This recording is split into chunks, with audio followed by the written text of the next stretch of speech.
Okay, I'm assuming you're here because you have one of these Dongar power adapters for your Subaru. I have a Subaru Ascent from 2019 that has this big old eyesight array in it. And every video you've seen so far probably tells you to take an 8mm wrench and stick it up inside here and undo those. And I'm here to tell you don't need to do that. Use the little blue tool.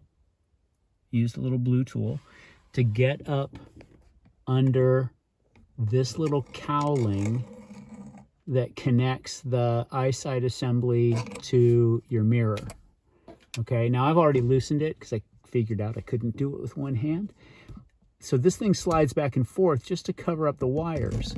So you're going to take that off, and looky there, there's your plug. You're going to take that plug out, and that's your 10-pin.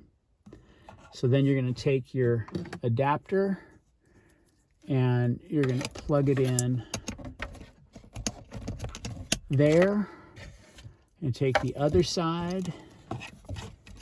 Doing this one-handed, a little tricky.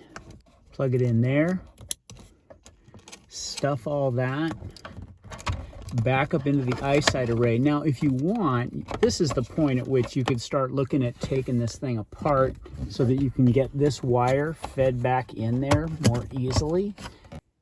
So all I did was take two hands and get those wires out of the way, and they go into that little notch right there.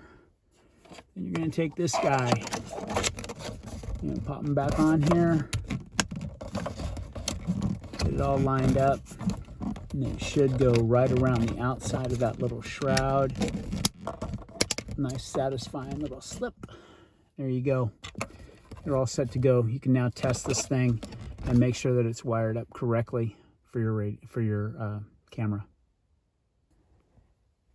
Okay, now that it's all buttoned up, I have everything pushed up. It's actually above the metal eyesight component that's there.